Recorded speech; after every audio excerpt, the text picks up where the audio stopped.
पति अभी नहा ही रहा था कि तभी फ़ोन पर मैसेज की टोन बजी। पत्नी मोबाइल के पास खड़ी थी। उसका ध्यान फ़ोन की तरफ गया और उसने सहज ही फ़ोन उठाकर मैसेज पढ़ा। हाय गुड मॉर्निंग डियर, किसी बेबी का मैसेज था। अब पत्नी सोच में पड़ जाती है कि अब यह बेबी कौन है। जब तक पति भी नहाकर बाहर आ चुका था।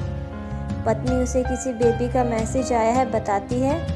पति मुस्कुरा देता है, फ़ोन उठाकर उस मैसेज का रिप्लाई करता है, hi baby how are you, और अपने काम में लग जाता है। वह इस रिप्लाई को भी पढ़ती है। अब हर पल पत्नी के दिमाग में यही विचार घूमता रहता है कि यह बेबी कौन है। शाम को पति घर आता है। पत्नी उससे पूछती है, यह बेबी कौन है।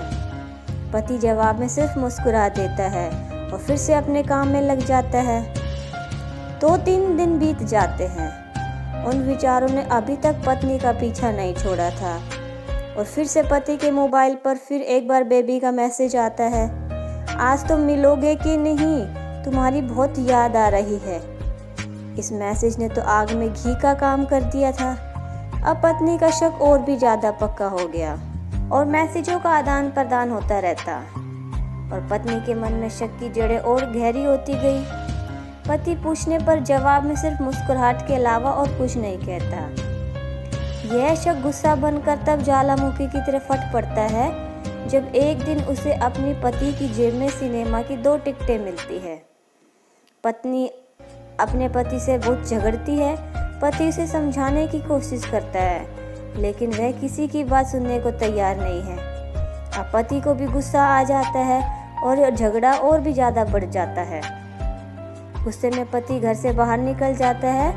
पत्नी का गुस्सा पति से कई ज़्यादा गुना था तो वो तुरंत अपना सामान पैक करती है और एक चिट्ठी लिखती है कि मैं मायके जा रही हूँ हमेशा के लिए, और पति का घर छोड़कर चली जाती है। अब गुस्सा शांत होने पर जब पति घर आता है तो चिट्ठी पढ़कर उसके होश उड़ जाते हैं। 10 दिन बीत जाते हैं और गांव के उस घर पर डोरबेल बजती है जहां पत्नी रहने चली गई थी। पत्नी ने दरवाज़ा खोला तो दरवाजे पर 10 साल की एक छोटी सी बच्ची हाथों में चिट्ठी लिए खड़ी है। वह पत्नी को चिट्ठी देती है। बच्ची से वह चिट्ठी लेकर पत्नी चिट्ठी खोलकर पढ़ती है, डियर वाइफ, जिस बेबी की वजह से हम दोनों में इतने झगड़े हुए और तुम हमारा घर छोड़कर यहाँ चली आई, यह बच्ची जो अभी तुम्हारे सामने खड़ी है वह वही बेबी है। अनाथ आश्रम की एक प्यारी सी बच्ची इसी के साथ में बातें करता था, सिनेमा जाता था। पहली बार जब तुमने बेबी के बारे में पूछा था तो मैंने तुम्हें जानबूझकर नहीं बताया, सोचा थोड़ा सा मजाक करता हूँ, देखता हूँ कि तुम किस तरह से रिएक्ट करती हो। लेकिन मैंने कभी नहीं सोचा था कि तुम्हारा शक इतना बढ़ जाएगा कि तुम घर छोड़कर चली जाओगी। और हाँ, सबसे ज़रूरी बात यह है कि यह बेबी किसी और की नहीं बल्कि तुम्हारी ही बेटी है। रुको रुको, अपने आप को संभालो और आगे की बात ध्यान से पढ़ो। हमारी शादी के 2 साल पहले की यह बात है। तुम अपने कॉलेज के लास्ट ईयर में थी। तुम्हारे प्रोफेसर ने तुम्हें नोट्स लेने के बहाने अपने घर बुलाया था और तुम्हें चाय में नशीली दवा खिलाकर ना करने वाला काम किया था। इसमें तुम्हारी कोई गलती नहीं थी, लेकिन कुदरत ने अपना काम किया और तुम्हारे पेट में इस बेबी को डाल दिया। काफ़ी प्रयास करने पर भी अबॉर्शन नहीं हुआ तो तुम्हारे घर वालों ने समाज के डर से तुम्हें 6 महीने तक घर में ही रखा।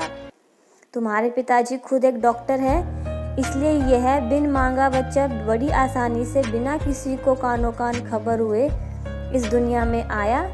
भविष्य में तुम्हारी शादीशुदा ज़िंदगी में कोई प्रॉब्लम ना हो जाए, इसलिए तुम्हारे पिता ने इस बच्चे को गांव के एक अनाथ आश्रम में छोड़ दिया। यह बच्चा मतलब यही बेबी जो अभी तुम्हारे सामने खड़ी है। अगर अभी भी विश्वास नहीं हो रहा है तो इस बच्ची के गाल का वो तिल देख लो जो शायद तुमने आखिरी बार उसे रोते हुए देखा होगा, या अपने पिताजी से पूछ लो। पत्नी जल्दी से उस बच्ची को पास में लेकर उसके गाल के तिल को देखती है। उसका मन भर आता है, उसकी आंखों में आंसू आ जाते हैं, लेकिन अभी भी चिट्ठी बाकी है, इसलिए वह आगे पढ़ती है। मुझे पता है अभी भी तुम्हारे मन में यह सवाल उठ रहा होगा कि यह सब मुझे कैसे पता चला। तो तुम्हें बता दूँ, यह सब तुम्हारे खुद के पिताजी ने अपने मन में उठ रहे पश्चाताप को शांत करने के लिए शादी के 1 महीने पहले मुझसे मिलकर सारी बातें बताई थी।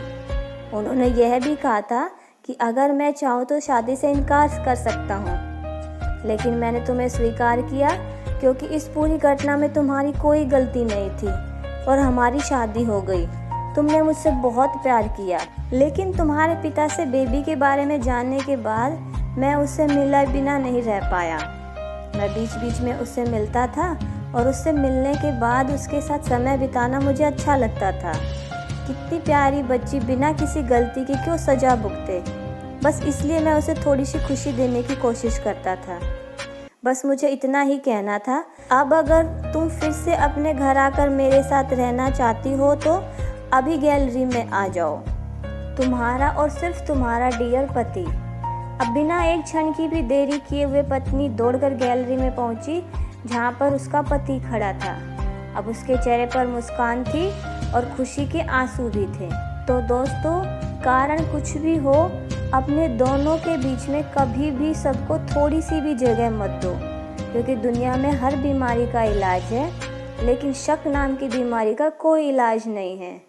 मन शांत रखो और जो भी मन में आए एक दूसरे को बताओ। तो अगर आप लोगों को ये कहानी अच्छी लगी तो प्लीज़ इसे लाइक कीजिएगा, शेयर कीजिएगा और मेरे चैनल को सब्सक्राइब कीजिएगा। और कहानी के बारे में आपकी जो राय है प्लीज़ कमेंट बॉक्स में ज़रूर बताइएगा। मिलते हैं अगली कहानी में।